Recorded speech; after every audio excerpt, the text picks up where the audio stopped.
A $30 million gold shock just rewrote the Yukon mining game. Monica Beets, digging alone and against all odds, uncovered a discovery so massive it stunned even her own family. This isn't routine mining. It's the kind of jackpot that defines legacies and silences every rival. In a place where fortunes vanish overnight, Monica just struck the kind of gold that changes everything. If you want the full story behind this $30 million game changer, hit like and subscribe. What happens next will blow you away. The Lone Gamble. The morning begins not with the roar of machinery, but with silence. Long before the crew awakens, Monica slips into the Yukon dawn, carrying only a shovel, a battered torch, and a folded map, one said to have come from her grandfather's hidden archive, a map whispered about but never spoken of openly. She moves like a shadow, her decision fueled by something more than gold, the desire to prove herself outside her father's empire, to dig not for Tony Beets, but for Monica Beets. Instead of walking toward the main cut, she veers off the path, steering clear of the hum of engines and the familiar rhythm of crew life. She heads into a corner of the claim marked with silence, a place long ignored. This ground had been abandoned, not because it lacked promise, but because Tony himself forbade anyone to touch it again. By stepping into that soil, Monica is not only rebelling, she is breaking one of the oldest rules in her family. The deeper she goes, the heavier the silence becomes. Every step crunches louder than it should. Every gust of wind dies too quickly, as if the Yukon itself is holding its breath. Legends of the North whisper back at her that the greatest fortunes were never struck by men working in packs, but by lone prospectors who dared to face the earth on their own terms. But with this choice, Monica gambles everything: her reputation, her career, even her life. If something goes wrong, no one will know where to start looking. She is now alone, in every sense of the word. The Forbidden Zone. At last, Monica reaches the scarred edge of a place miners still call the Dead Cut. It is here, years earlier, that Tony lost heavy machinery to a collapse so violent he swore the family would never dig it again. Some crewmen whispered that the ground was cursed. Others swore they'd heard voices echoing from the cut at night. They called it a wound in the earth that healed only by swallowing men whole. She kneels to study the soil, her torchlight flickering over layers that look wrong, bands of red clay pressed beneath black sand, bleeding color that no active cut should show. The texture is strange, unnatural, like the ground itself is hiding something it doesn't want revealed. Her memory drifts back to childhood, to hushed conversations between her grandfather and Tony, when he spoke of a gold pocket no one must ever open. She remembers the chill in his voice, the way he lowered it, as if afraid the earth itself was listening. And now, standing on the very spot, Monica feels that forbidden possibility ignite in her chest like fire. This is no longer just about finding pay dirt. By striking here, Monica isn't only testing her instincts. She is stepping directly into a zone where family taboo, local superstition, and Yukon legend all collide. Whatever lies beneath this cut, it was meant to stay hidden. First signs of the past. Her first strikes hit harder ground. The thud is sharp, metallic, unnatural. She digs faster, prying away layers of stubborn dirt until something glints back. Half buried in the soil lie the remnants of someone else's dream. A rusted gold pan, broken shovels with handles snapped, a pickaxe split clean in two, tools left as if abandoned mid-swing, the worksite frozen in time. Then she sees it, an object wedged deeper in the clay. She digs carefully, pulling free a coin tarnished with age, its markings strange and unfamiliar. The symbols etched into its surface don't match modern minting, nor anything she's ever studied. She slides it into her pocket, not as currency, but as a talisman, a silent link to whoever dug here before. The deeper she digs, the stranger it feels. Each swing of her shovel echoes hollow, reverberating like there's empty space beneath her feet. Voids waiting to collapse or reveal something greater. Suddenly, the Yukon air around her changes. The wind stops, the silence deepens until it rings in her ears. Goosebumps rise on her arms, every instinct screaming that she has crossed into dangerous territory. For the first time, she realizes she is standing where miners once worked, and where they fled in fear. They left their tools, they left their gold pans, but they didn't return. The ground beneath her feels restless, as if warning her to leave. But Monica grips her shovel tighter, determined to go further. Something buried here wants to be uncovered, and she refuses to walk away. The shaft awakens. Her shovel clangs against something that doesn't sound like rock. It's a hollow, splintering crack, the kind of noise that sends an instant shiver through a miner's spine. She scrapes faster, pulling back loose soil until the curved edge of timber reveals itself. Not the clean-cut beams of modern engineering, but rotted planks, their surfaces eaten by time and moisture. Monica pries at the wood, and with one final shove, the rotten lattice collapses inward. What opens before her is not just dirt, but the mouth of a shaft, black and bottomless. She kneels at the edge, breath catching as her torchlight trembles against the void. The supports inside are crude yet functional, hand-hewn logs bound with rusted iron spikes that jut outward like teeth. Whoever built this wasn't working with modern tools. They carved survival out of desperation. The shaft plunges deep, its sides braced by timbers that groan faintly, as though the very structure resents her intrusion. From within, a draft rises. It is icy, unnatural, and carries a smell she cannot explain. Sharp, metallic, tinged with decay. The scent is wrong for Yukon earth.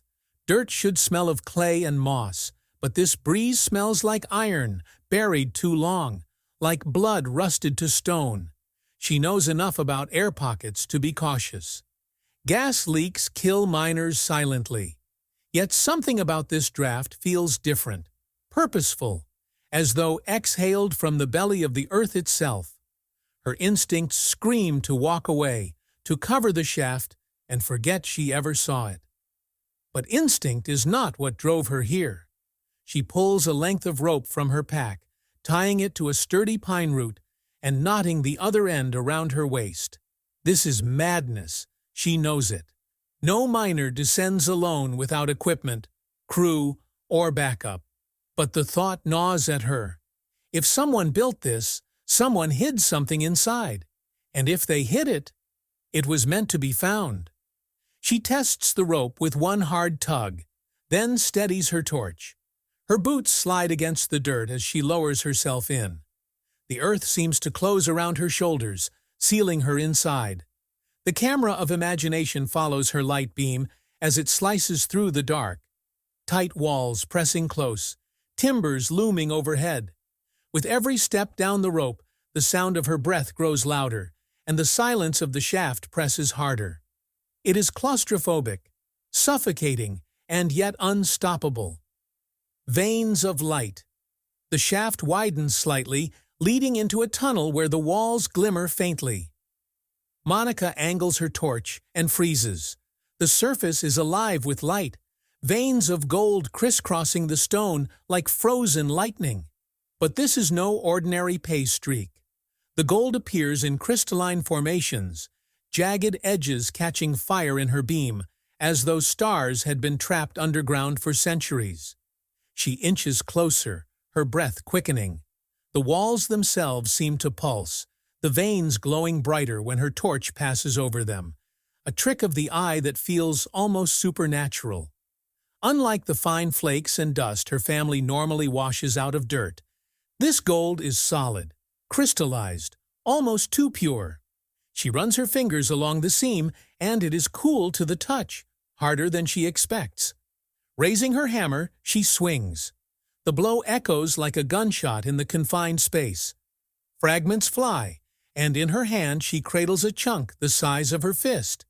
Dense, heavy, radiating a dull glow. It is not just a nugget. It is an object miners spend lifetimes chasing, the kind of find that can shift empires.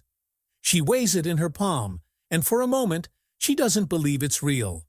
The thought gnaws at her. Oxygen deprivation can play tricks underground. Hallucinations are not unheard of. She rubs her eyes, steadies her breathing, and looks again. But the gold does not vanish. It stares back at her with the same defiant gleam. Her voice, cracked and hushed, slips out into the dark. This isn't gold like we've ever mined before. This is different. The words hang in the shaft like an oath, a marker in history.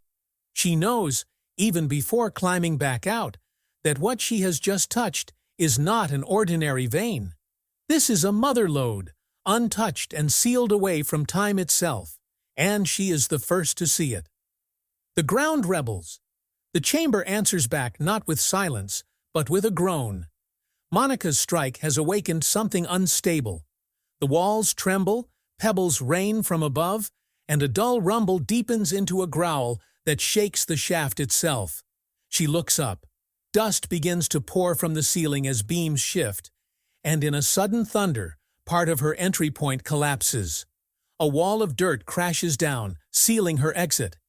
She stumbles back, coughing as the air fills with suffocating grit.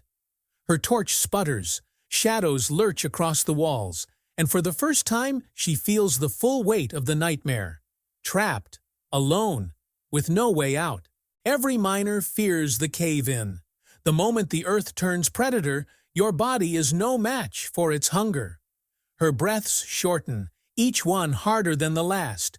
The draft that once carried metallic air now feels choked and stagnant. Oxygen thins quickly in a sealed pocket. Panic claws at her chest, whispering she will suffocate here, discovered only when her bones are dust. But then another voice rises, her father's words, spoken like iron. If you panic underground, you're already dead. She forces herself still. Hands trembling, she grips her hammer. The collapsed passage is gone, but deeper tunnels stretch before her, veins of gold threading the rock like a trail. She knows what she has to do. Retreat is impossible. Survival lies not in turning back, but in going further, finding another way through the labyrinth the old miners carved. Her radio crackles. The crew's voices don't come through, only static, hissing like the earth itself is mocking her. She presses the button, her voice breaking. Deeper. Veins. Can't leave. The message cuts short, swallowed by silence.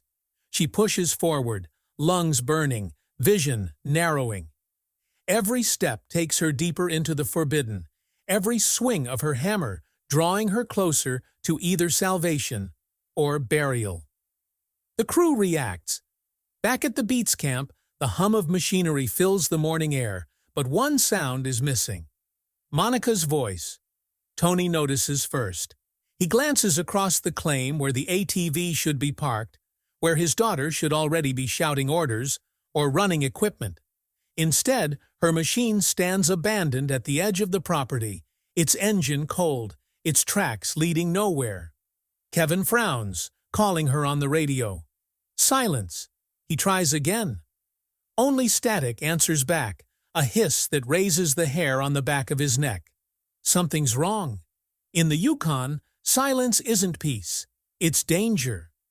The crew gathers, each man exchanging uneasy glances. Arguments ignite almost immediately. Some insist they must fan out, search every corner of the claim. Others warn that going in blind could put more lives at risk.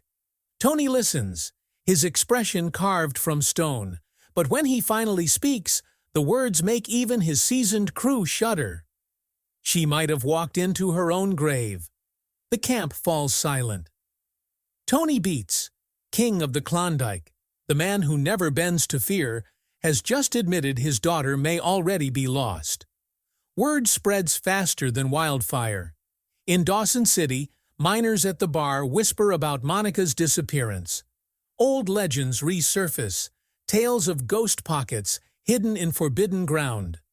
Gold so rich it glowed in the dark, but cursed to destroy any who dared touch it. Some say Monica has found that pocket. Others swear the land itself is reclaiming her.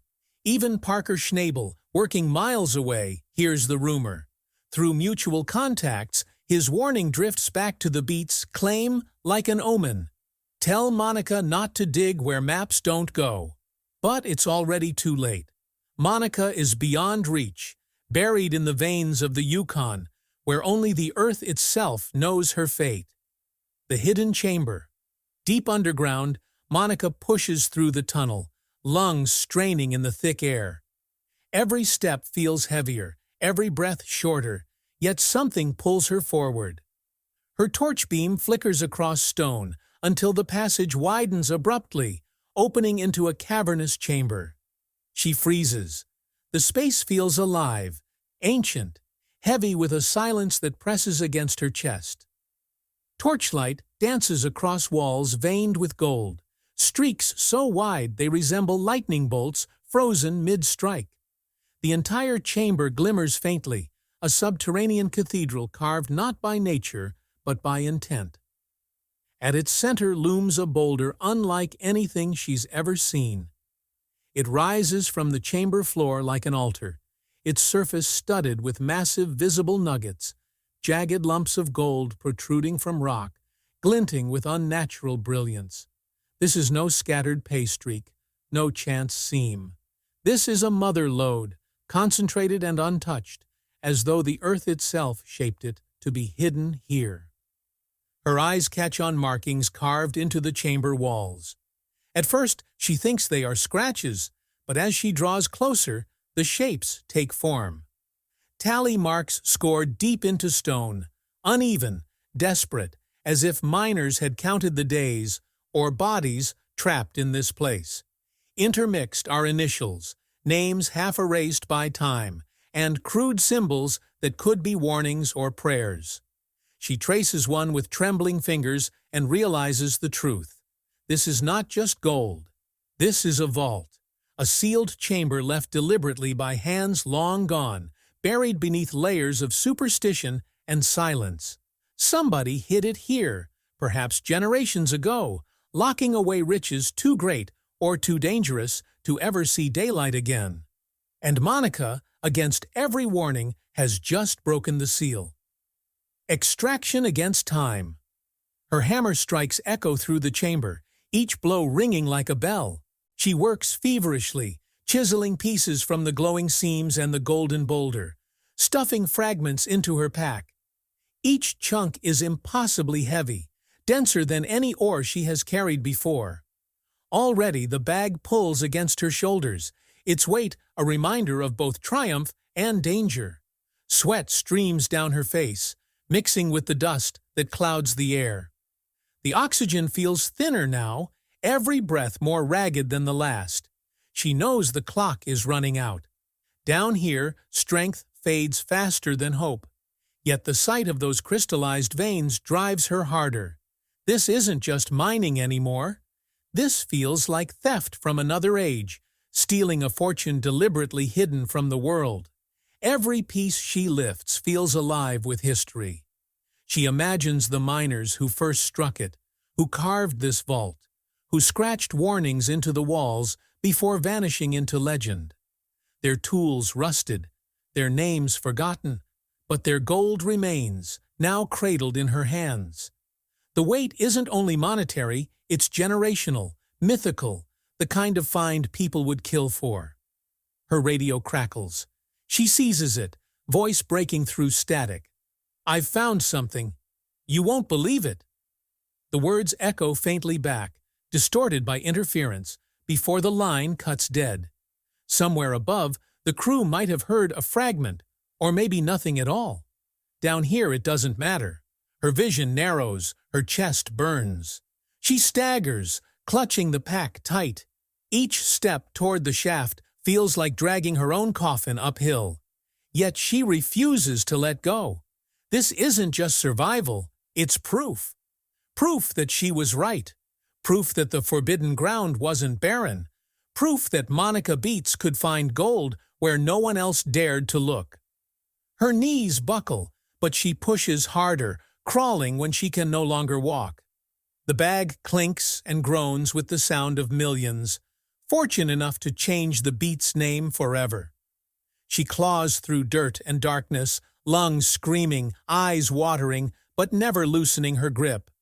When she finally staggers toward the shaft, she is more specter than miner, dust-caked, trembling, carrying a burden that glitters in the flicker of her failing torch. The chamber behind her waits in silence once more, its secret stolen, its curse perhaps only beginning.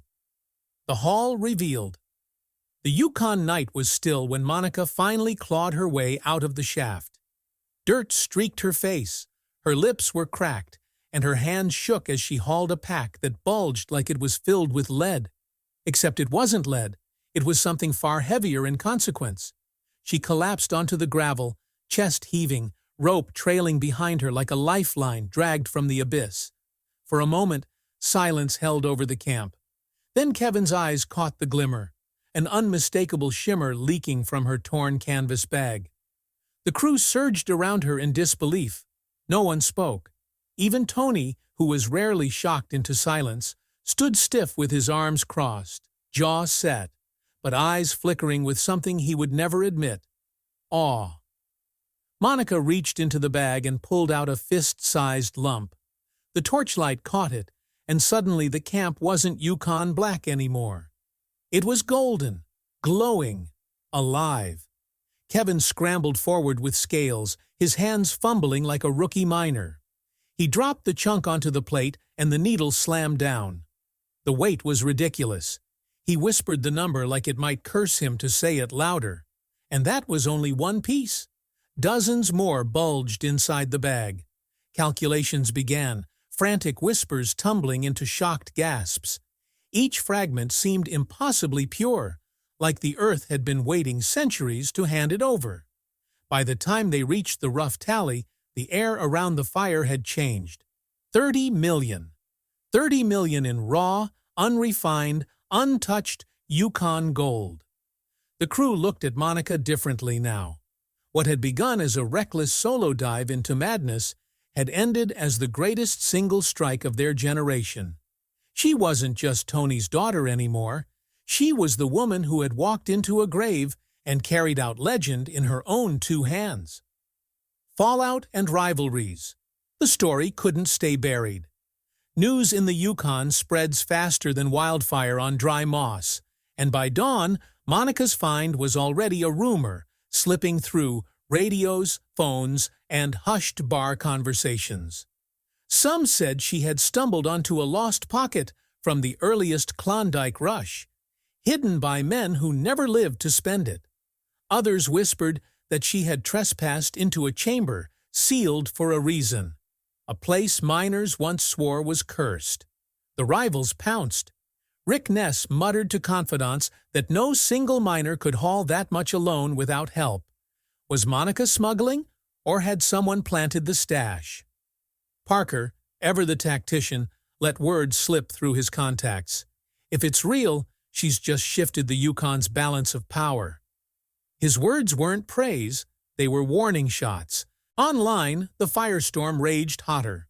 Fan pages split into two furious camps. Some crowned her the greatest prospector of the modern age, a lone wolf who defied the odds and proved instinct could outwit machines. Others accused her of recklessness, of jeopardizing her life and her crew's season chasing myths that should have stayed myths. Grainy screenshots of her battered face surfaced, dissected endlessly as proof of struggle, of conspiracy, of something staged. Even Tony, pressed by cameras, broke his usual stoicism. He muttered a sentence that would echo louder than the gold itself.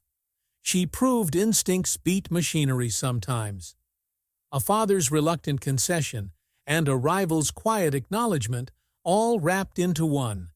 For a man who measured worth in iron and diesel, those words were history. Still, behind the noise, jealousy stirred. Parker quietly petitioned experts for verification of the samples. Rick pushed contacts to dig into 19th-century mining syndicates rumored to have cached fortunes underground. Everyone wanted a piece, or at least to pull her back down from the myth she was suddenly becoming. The making of a legend. But the Yukon has a long memory, and Monica's strike was already becoming legend before the dust even settled. The site where she had descended into darkness was rechristened by locals as Monica's Chamber, a name whispered with equal parts reverence and warning. No maps marked it, no GPS pinned it, but in quiet conversations around Yukon firesides, old-timers began saying her name alongside the giants of the gold rush. The Beets family dynamic shifted overnight. Tony's empire had always loomed larger than life, his rule unchallenged, his authority absolute. But now, Monica had carved her own line in Yukon history, one not under his shadow, but burning bright beside it. Her chamber was her claim, her risk, her victory. And 30 million worth of proof said no one could ever take it from her. Still, whispers lingered like the metallic draft she had felt in the shaft. Warnings carved into stone walls weren't dismissed so easily. Some claimed that kind of fortune demanded a price, that by breaking the seal, Monica had disturbed something best left buried. The talk of curses returned, heavier now, like a shadow that stretched across her fortune. Online, her legend took a sharper shape. Fan pages crowned her the lone wolf of the Yukon. Memes spread of her crawling out of the earth like a revenant carrying treasure from another world. For her supporters, she wasn't just a miner anymore. She was a story, a myth, a reminder that even in the age of machinery and corporate crews, one person with grit could still rewrite the Yukon. And so, history bent slightly that night. Monica Beets, once just a daughter in her father's camp, was now a name that would echo in the stories told to new generations of miners. She had dug alone, faced the abyss, and pulled from it 30 million in gold, and a legend no one could deny. In the Yukon, where fortunes vanish as quickly as they appear, only one truth remained. Monica Beets had walked where others feared, and in doing so, she had unearthed not just treasure, but immortality.